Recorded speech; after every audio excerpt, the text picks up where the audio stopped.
Datang seorang laki-laki, "Ya Rasulullah, izinkan aku mati syahid, karena orang yang mati syahid itu tidak akan merasakan sakratul maut illa kal qars, seperti cubitan pada tangan. Izinkan aku mati syahid, karena kalau aku mati syahid tidak akan ada azab kubur. Izinkan aku mati syahid, karena kalau aku mati syahid tidak akan ada hisab, langsung masuk surga." Nabi bertanya, "Alaka min ummin, ibumu masih hidup? Ibumu ada di rumah?" "Ya." "Ilzam rijlaiha fathammal jannah." Urus tapak kakinya, akan kau dapati surga di sana.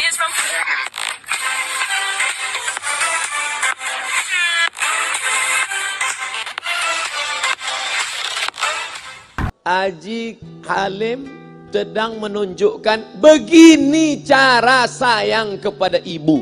Wahai kalian yang tak menghormati ibu, yang menyepelekan ibu, yang merendahkan ibu. Malam ini lihat, beliau tidak ada ceramah, tidak ada tausiah, tapi langsung dibuat begini cara menghormati ibu. Ini sekarang banyak orang tak menghormati ibu. Berapa banyak ibu yang awalnya bantu-bantu, lama-lama jadi pembantu. Dulu dia tidak tarawih, kenapa? Karena kita menangis merengek di rumah. Sekarang di hari tuanya dia tidak tarawih juga. Kenapa? Dia menjaga cucunya. Berapa banyak itu terjadi? Jangan sampai. Dia tidak pernah menolak cucunya, dia sayang. Tapi kita yang berpikir, berapa kali dia tidak jadi sholat duha karena kita kencing di kaitnya. Berapa kali dia tidak tarawih karena kita menangis merengek sampai subuh datang. Berapa kali dia tidak iktikaf karena kita. Andai dia masih hidup hari ini, datang, belikan pakaian yang paling dia suka, belikan perhiasan kalau ada.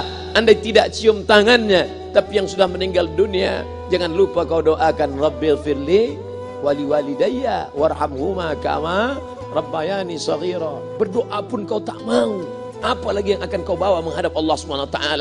Meregang nyawa dia melahirkan engkau, 9 bulan 10 hari kau menumpang di perutnya, 2 tahun kau menyusu, melahirkan, menetes darahnya dalam badanmu. Andai kau gendong dia dari Palembang, jangan sebut Palembang lah Pak Ustaz, dari Pekanbaru Riau, kau gendong dia sampai ke Makkah, kembali lagi, belum tentu dapat menebus satu teriakannya saat melahirkanmu. Lalu apa yang bisa kau lakukan? Datang seorang ibu pergi ke tempat servis HP. "Nak, tolong anak lihatkan HP saya rusak kayaknya." Dia periksa, "Ini enggak rusak Bu." Terus, "Memang anak ibu enggak nelpon." "Kenapa kau tidak telepon?" Datang dia ke rumah anaknya, "Nak, ibu enggak ada uang mau buka puasa, bisa minjam 100.000? Apa kata si anak? "Sebentar ya Ma, aku tanya istriku dulu." "Ini Ustaz dapat dari mana?" "Ada yang kirim WA grup." Jadikan ibumu seperti raja, maka rezekimu akan diberikan Allah seperti rezeki raja-raja. Bukan hadis, dapat dari grup WA. Ini ibu minta terus sholat tarawih, tapi sang anak sudah tidak bisa. "Aku mau hentikan saja sholat tarawih ini, karena mau buat tenda ini tidak bisa, tiangnya bambu, sudah bocor. Kita stop saja sholat tarawih bersama ini." Apa kata si ibu? "Buatlah sholat tarawih terus, nanti Allah akan berikan engkau gedung yang besar. Dengan gedung besar itu kau akan tetap sholat tarawih." Mana gedung besar itu? Inilah dia gedung besar. Langsung dikabulkan Allah Subhanahu wa ta'ala. Karena setelah Allah, langsung orang tua. "Wa qadha rabbuka alla ta'budu illa iyyah." Allah sudah wajibkan engkau menyembah Allah. Setelah Allah, "Wa bil walidaini ihsana." Kedua orang tua. Jangan kau lawan ibumu. Kayak anak-anakku, jangan kau lawan ibumu. Karena kau lawan ibumu, kau tak pernah mencium kebahagiaan. Walaupun hartamu banyak, kau akan berenang dalam air mata penderitaan sampai kematian datang. Ada pezina hidup di dunia senang, ada pecandu narkoba hidup di dunia senang, tapi orang yang durhaka tetap dapat dosanya dibalas Allah di akhirat. Di dunia coba dapat.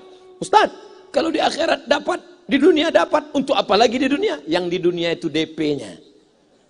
Nanti di akhirat akan kau dapatkan cashnya. Oleh sebab itu jangan main-main dengan ibu. Datang seorang laki-laki, "Ya Rasulullah, izinkan aku mati syahid, karena orang yang mati syahid itu tidak akan merasakan sakratul maut illa kal qars, seperti cubitan pada tangan.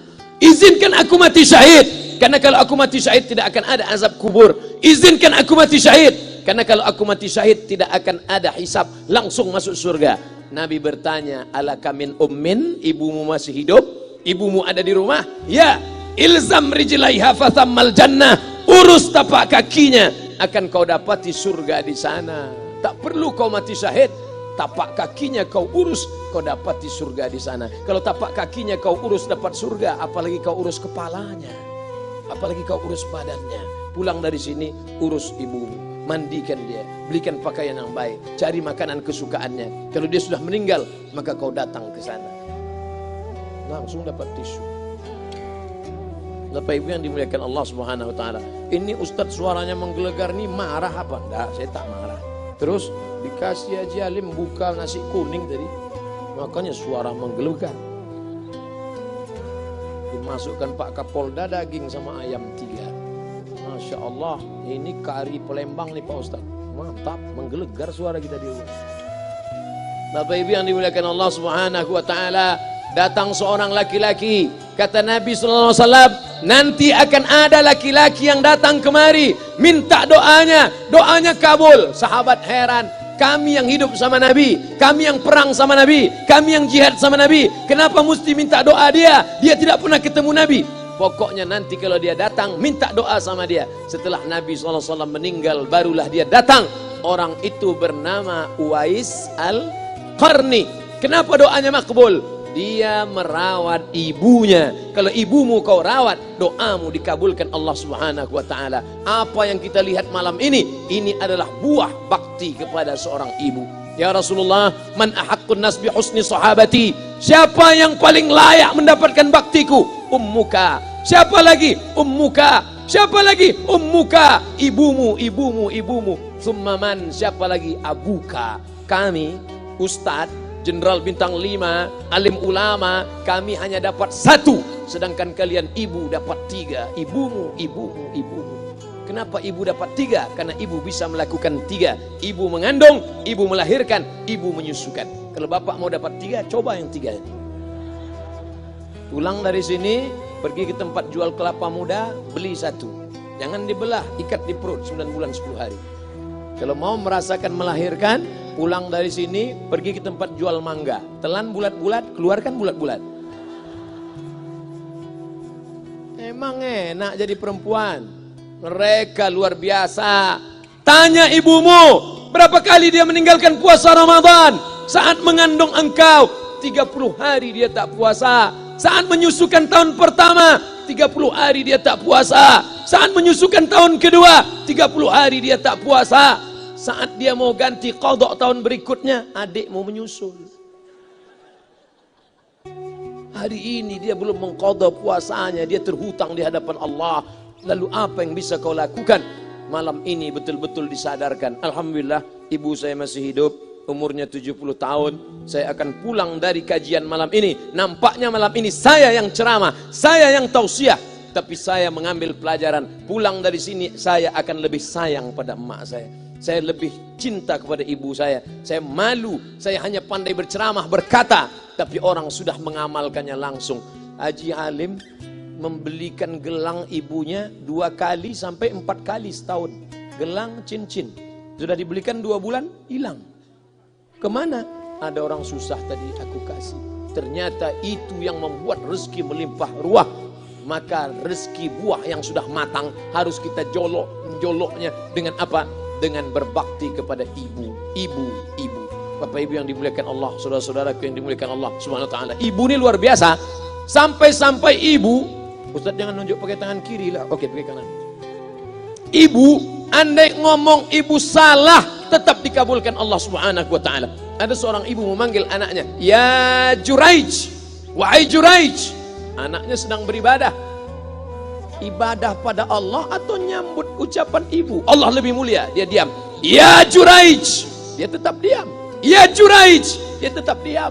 Dia tidak jawab seruan ibunya. Sampai akhirnya ibunya berkata, apa kata ibunya? Allahumma la tumitshu hatta turihi wujuhal mumisat. Jangan matikan Juraij sebelum matanya melihat wanita, maaf, tunasusila. Jangan matikan Juraij sebelum matanya melihat wanita tunasusila, WTS PSK, orang nakal, orang jahat. Tidak mungkin ahli ibadah matanya melihat orang jahat. Tapi takdir berkata lain. Tak lama setelah ucapan sang ibu, ada seorang WTS PSK hamil, tidak diketahui suaminya, ditangkap, ditanya, siapa yang menghamilimu? Apa kata si perempuan? Yang menghamiliku adalah Juraij. Sampai Juraij ketika difitnah, perempuan wanita susila itu ditanya, siapa yang menghamilimu? Ternyata dia berkata, Juraij. Akhirnya mereka menangkap Juraij. Juraij, ternyata engkau selama ini pura-pura saja menjadi pelaku ibadah. Engkau ternyata sudah menghamili perempuan ini. Mereka menghancurkan tempat ibadah Juraij. Tapi kemudian Juraij sabar. Dia katakan, nanti tunggu anak itu lahir, kalian baru tahu. Setelah tak lama anak itu pun lahir. Dan mereka bertanya kepada anak kecil yang belum bisa bicara, ya gulam, wahai anak kecil, man abuka, who is your father? Siapa bapakmu? Hai anak kecil, siapa bapakmu? Juraij menusuk pusar anak itu dengan telunjuknya. Dia mau tunjukkan kepada orang ramai bahwa dia tidak salah, dia tidak pezina, dia tidak melakukan perbuatan dosa. Ya gulam, hai anak kecil, man abuka, siapa bapakmu? Apa kata anak kecil itu? Boy, sapi, boy penjaga sapi, pengembala sapi, bapakku pengembala sapi. Barulah orang Yahudi tahu ternyata Ra'il Ghanam yang menghamili PSK perempuan jahat tadi adalah penggembala sapi. Lalu kenapa fitnah itu terjadi? Allah mengabulkan doa si ibu sebelum Juraij mati. Matanya pernah melihat wanita tuna susila. Oleh sebab itu ibu jangan sampai kalau marah sama anak memanggil anak dengan kata-kata yang tak baik. Setan, hantu. Kalaupun marah panggil dia, calon wali kota. Sini sebentar. Kalau marah betul, calon gubernur. Sini sebentar.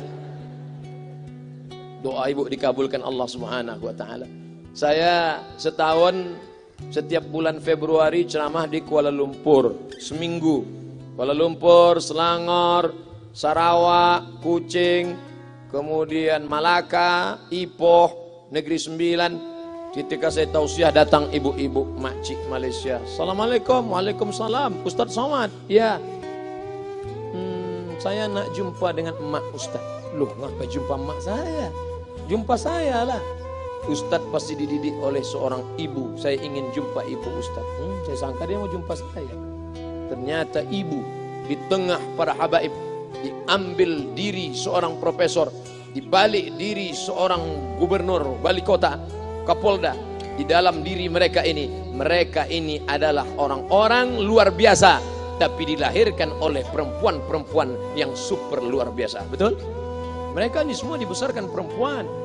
Makanya ada ungkapan al-jannatu tahta aqdamil ummahat, surga di bawah telapak kaki ibu. Tapi ada yang mengatakan itu dulu Pak Ustaz, sekarang sudah berubah, surga di bawah telapak kaki babysitter.